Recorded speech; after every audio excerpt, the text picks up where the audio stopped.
अरे मेम साहब, क्या हो गया? मेरी बेटी से क्या गलती हुई है जो आप उसको ऐसे धक्का दे रहे हो? तुझे काम करने की सैलरी दे रही हूँ मैं, पर तेरी बेटी इस घर में क्यों आ रही है? एक तो मेरा पति है जो तेरी बेटी को अपनी बेटी समझ के उस पे खर्चे पे खर्चा करते रहता है, और एक तेरी बेटी है जो मेरे घर को गंदा ही करती रहती है जब देखो तब। और सुन, कल से अगर तू तेरी बेटी के साथ नजर आ गया इस घर में तो तुझे और उसे दोनों को ना धक्के मार के इस घर से बाहर निकाल दूंगी। ठीक है मेम साहब, कल से अपनी बेटी को लेकर नहीं आऊँगा। अब निकल, अपना काम कर।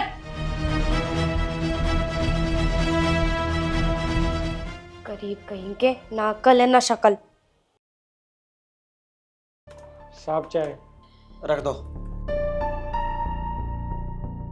रामलाल, वो निष्ठा 2 दिन से दिखाई नहीं दे रही है, कहाँ है वो? साहब, वो अब यहाँ पर नहीं आएगी। नहीं आएगी? तबीयत खराब है क्या उसका? नहीं साहब, तबीयत तो ठीक है, मेम साहब ने मना करा लाने के लिए। तानिया को पता नहीं बच्चों से क्या तकलीफ है। मेरी बात कान खोल कर सुन लो, अगर कल से निष्ठा इस घर में नहीं आएगी ना, तुम भी काम करने मत आना। अरे तुम्हें तो अच्छे से पता है ना कि मैं कितना प्यार करता हूँ उससे। अरे उसके बिना मेरा मन नहीं लगता।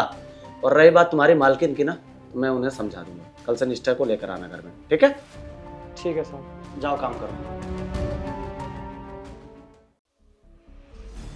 तान्या, तुमने निष्ठा को इस घर में आने से मना किया है क्या? हाँ कर दिया। पर क्यों?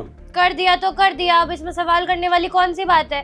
नौकर की बेटी है, इस घर में आने से मना कर दिया। और एक बात बताओ, वो नौकर की बेटी है, हमारे घर में आती है, हमारे बिस्तर पे सोती है, हमारे खाए हुए बर्तनों में खाती है, हमारे फिर से कुछ भी निकाल लेती है, उसकी औकात है क्या इतनी? बस करो तानिया, बच्ची है वो, तुम्हारे इतना दिमाग नहीं है। अरे उसको जब भी देखता हूँ ना, उसके अंदर अपनी संतान को देखता हूँ, प्यार करता हूँ मैं उससे। डॉक्टर ने बहुत पहले ही बोल दिया था कि ना तुम माँ बन सकती हो और ना मैं बाप बन सकता हूँ। अरे उसके घर में आने से ना घर में खुशियां आती हैं, खुशियां। अरे डॉक्टर का बोला तो लिखा ही हुआ था, लेकिन इंसान का अच्छा कर्म होता है ना, वो बढ़िया बढ़िया चीज को भी बदल देता है। लेकिन तुम्हारे कर्म और तुम्हारे व्यवहार इतने घटिया है, वो भी एक बच्ची को लेके। शर्म आती है मुझे तुम पर। और एक बात कान खोल के सुन लो, कल से निष्ठा अपने बाप के साथ इस घर में आएगी और अपने बाप के साथ इस घर से जाएगी। अगर उस बच्ची से तुम्हें दिक्कत है ना, तो अपना बोरिया बिस्तर बांधो और अपनी मायके चली जाओ। लेकिन आज के बाद से ना निष्ठा को कुछ बोलना मत।